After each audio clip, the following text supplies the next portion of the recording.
All right, how do you kill your fear of success?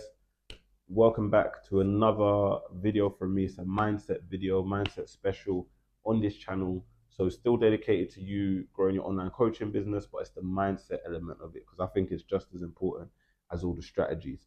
So fear of success. We all have these limiting beliefs that are adopted from childhood events, things people may have said to us, traumas, whatever it may be. And these things seep into business, especially when you haven't addressed it or done anything about it, right? And there's different aspects of it. There's fear of money, there's of making money, there's fear of success. There's a lot of different ones. We had a mindset coach jump in and talk about it, and it's something that it really sparked my interest because I'm quite into the psychological side of things and the mind side of things, right? When it comes to business and success. So I definitely had a fear of success. It's something I'm still actively working on improving.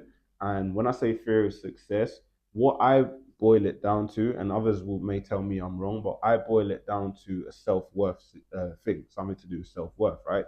So when you haven't established your self worth, then you don't believe you deserve to be successful, right? And at its true, at your true core, you may do everything or feel like you're doing everything to try and become successful. You may take certain steps, but inherently, deep down, you don't feel like you deserve it. So you self sabotage, right? You neglect certain areas. You hit these roadblocks where you don't do what you could do because, like I said, you don't feel like you deserve that success. Now, self worth, like we naturally, especially as fitness coaches, correlate that with confidence. So we feel like if you're confident, if you feel good in your body or whatever, then you automatically have self worth. But I believe that self worth can be linked to a lot of different things. So my self worth was more like coming from being selfless, right? Which you're gonna think, what does that mean? Well, being selfless. I'm the oldest of three, four kids. I'm the oldest of four kids. Always have been. Kind of took like a man of the house role from like quite a young age. So I've always been like serving and doing things for my younger siblings, right, and my family. I've always kind of had that in mind. With that, I've always kind of been selfless in what I'm doing to where it's not really about me. But the problem is, you need to build up self worth. You need to build up the equal side of it where you're also doing it for yourself, right? It's like mums who who have children, and then everything becomes about their children, which is cool, and that's amazing, it's good. But like equally important to being a good mother means that you also have to have your self worth intact as well. Everything can't be about your children. It's got to be you and your children, because if you have that self worth, that's going to exude into every area of your life, including your children. And I'll give you an example. So if a mother is confident, like really just believes in her self worth, again, she's not going to have the fear of success. She's going to go after everything that she wants in life, everything she feels she deserves. And as she achieves more success, then her children are going to see that success. It's going to rain, it's going to translate to them. It's going to kind of fall onto them. They're going to see and feel that, and they're going to represent that. They're going to replicate that as they grow older. They're going to do the same thing. So that was that my way of it. That was my reason for having a fear of success. It was a self worth thing. I hadn't established that I deserve to have that success. I deserve to be successful and achieve everything that I want to achieve. Right? These aren't just secondary goals to me being able to do things for others. No, like those, like me wanting to achieve these things for myself are just as important, if not more important. Right? So that's the whole self worth to fear of success thing, right? Now, how do you even know these things, and then how do you confront and start to fix and change them, right? Well, the first thing is you gotta isolate. You gotta identify.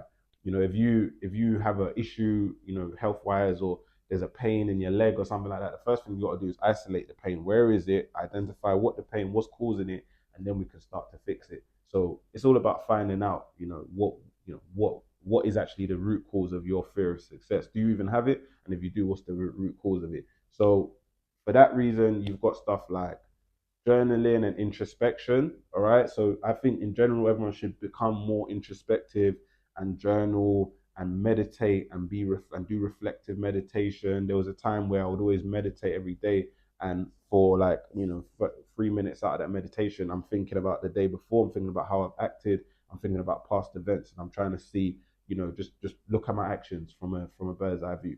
So there's always that level of introspection, but there's always going to be a level of things you can't see. And I do think therapy can help with that. Therapy, counseling, some sort of speaking to somebody.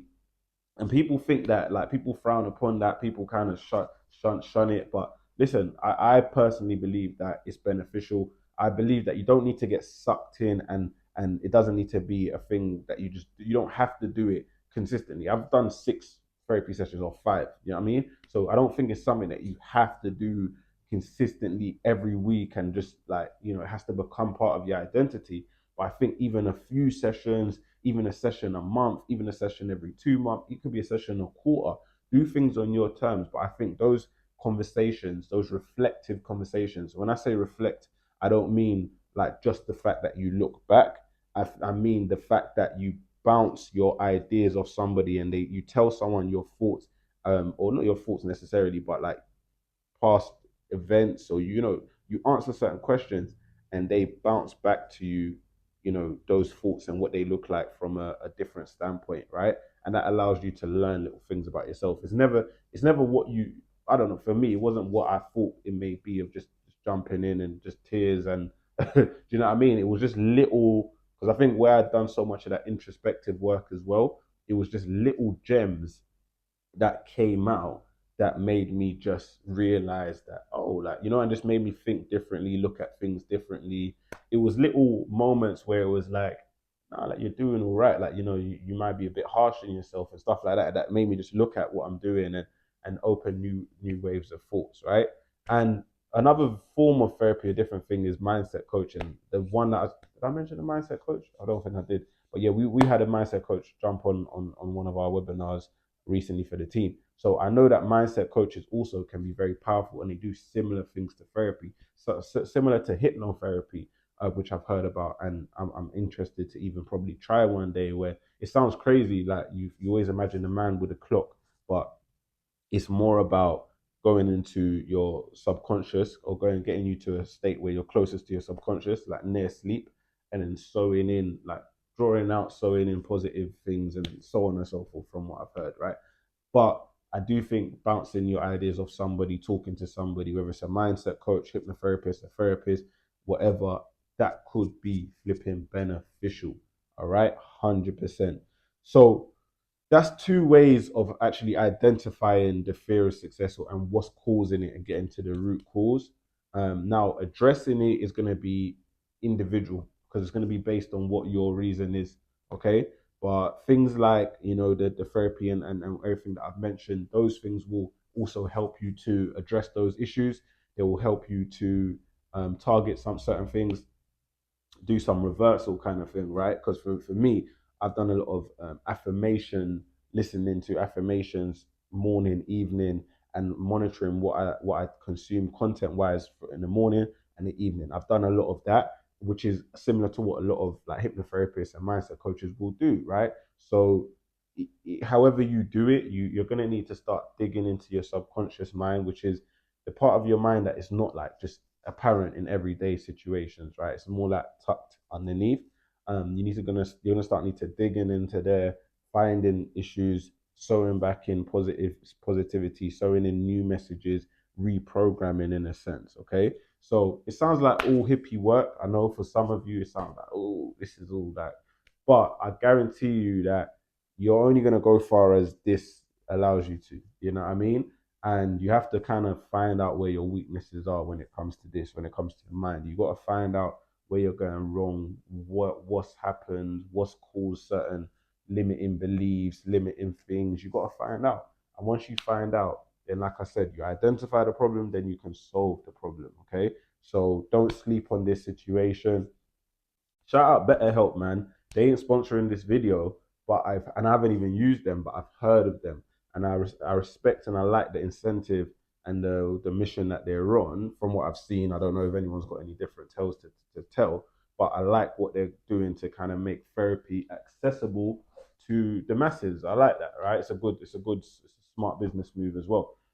So I don't know, but you could try that out. Like I said, I haven't tried it myself, but they're a big enough company. It's worth a try, and that can at least give you some accessible therapy because at the end of the day, it's based on the people, right? So if these are real people, qualified people, human beings like you and me, then there's going to be some good ones there that you can definitely learn from. So fix this first, fear of success. You're going to want to start, but I think some of the answers as well to it can be in what I've spoken about. It's just understanding that you deserve to be successful for your own reasons, your own needs. And I think one of the biggest clues when I talk to people and I realize that they might have a fear of success, right? Now that I think of it, is when you ask them their goals, they don't really have like numeric specific goals for themselves. And it's always kind of about other people. It's very like generic, it's very relaxed, like I just want to, do this or I want to, like it's quite relaxed and it's like if you don't, why don't you know specifically what you want to achieve for yourself, and why don't you have like a goal that might seem materialistic, but it's like, no, I want to be able to do this and that, and I want to, it's like looking into your own self. What do you want for yourself? So that kind of shows that you're not really thinking about yourself at that level, or you don't feel it's acceptable to have these goals specifically for yourself, right? So that's one of the ways. As I broaden my knowledge in this topic, I'll talk about even more. I hope this has benefited you already. And make sure you like, share, and subscribe. Peace and love, love and peace. Bow.